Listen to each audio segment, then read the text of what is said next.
সবাইকে স্বাগত জানাচ্ছি কাজী ফার্মস কিচেন নিবেদিত সহজ ইফতারে। আপনাদের সাথে আছি আমি শাবাবা ইসমাম। আজ আমরা তৈরি করতে যাচ্ছি high protein chicken egg sandwich.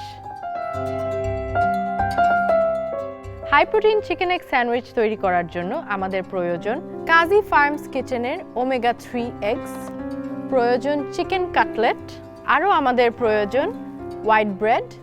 আমরা ব্রাউন ব্রেডও ইউজ করতে পারি চাইলে, ওটা আরও বেশি হেলদি হবে। আমি ডিমটা এখানে সিদ্ধ করে নিয়েছি।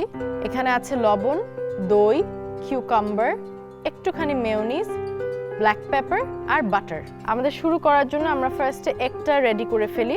আমাদের এখানে বয়েলড এগ ডাইস করা আছে। আমরা এগের মধ্যে দইটা নিব আগে। দইটা আমি গ্রিক ইয়োগার্ট ইউজ করছি। আপনি খুব সহজেই বাসায় গ্রিক ইয়োগার্ট বানিয়ে ফেলতে পারেন। জাস্ট দইটা যদি আপনি একটা পাত্রে ছাঁকনির মধ্যে রেখে দেন, সেটা আস্তে আস্তে দইয়ের পানিটা সব বের হয়ে যাবে। তারপর যে রেসিডিউ দইটা থাকবে সেটাই ভালো করে হুইস্ক করলে গ্রিক ইয়োগার্ট হয়ে যায়। সো আমরা আমাদের হাং ইয়োগার্টটাকে দিলাম। এরপর আমরা দিব মেয়োনিজ, সামান্য একটু মেয়োনিজ। আমার যে চপড কিউকাম্বার টুক ছিল সেই কিউকাম্বারটা দিব, লবণ পরিমাণ মতো। এবার থাকছে ব্ল্যাক পেপার পরিমাণ মতো। আপনি যদি ঝাল পছন্দ করেন একটু বেশি দিতে পারেন, আর নাহলে সামান্য শুধু ফ্লেভারের জন্য। ভালো করে আমরা এগ মিক্সটাকে মিক্স করে নিব।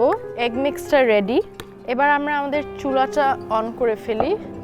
আমাদের দরকার সয়াবিন তেল। আমরা সামান্য সয়াবিন তেল নিলাম। আমরা কাজী ফার্মস কিচেনের চিকেন কাটলেট ইউজ করছি এখানে। এটা একটা ইজি প্রোটিন। কাজী ফার্মস কিচেনের যেগুলো ফ্রোজেন ফুড আছে এগুলোতে কিন্তু কোনো টেস্টিং সল্ট ইউজ করা হয় না এবং কোনো হার্মফুল প্রিজারভেটিভও ইউজ করা হয় না। সো আপনারা টেনশন ফ্রিভাবে এগুলো খেতে পারেন। আমরা দেখছি কাটলেটটা গোল্ডেন হয়ে আসছে, অলমোস্ট রেডি। আমাদের কাটলেটটা হয়ে গেছে। আমরা এরকম কালারই উঠিয়ে ফেলবো। আমরা ব্রেডের সাইডসগুলো সুন্দর করে কেটে ফেলবো।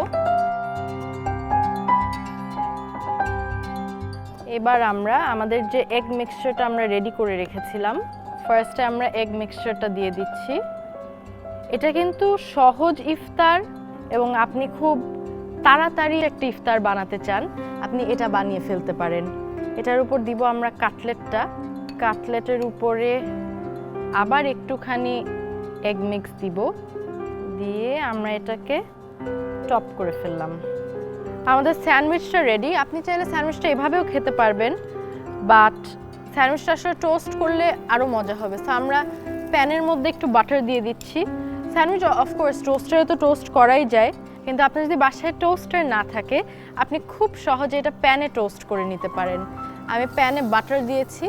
বাটারের মধ্যে এটাকে হালকা করে টস করব, একদম লো হিটে। আপনি যখন বাটারে টস করবেন দেখবেন একটা সুন্দর বাটারি স্মেল আসবে। আমরা খুব বেশি টোস্ট করব না, আমি একটু চেক করি, হ্যাঁ এরকম গোল্ডেন রাখবো। এর থেকে বেশি করলে এটা ব্রাউন হয়ে যাবে, পুড়ে যেতে পারে। আমরা এই গোল্ডেন অবস্থায় এটা নামিয়ে ফেলবো এবং যখন রেডি হবে এরকম একটা সাউন্ড হবে। এবার আমরা স্যান্ডউইচটাকে দুই ভাগে ভাগ করব, কারণ এত বড়টা তো আসলে একসাথে খাওয়াও যায় না এবং এভাবে খেতেও ডিফিকাল্ট। আমরা এটাকে কেটে ফেলি। রেডি আমাদের high protein chicken egg sandwich. এবার গার্নিশিং এর জন্য আমি নিয়ে নিচ্ছি কাজী ফার্মস কিচেনের টমেটো কেচাপ।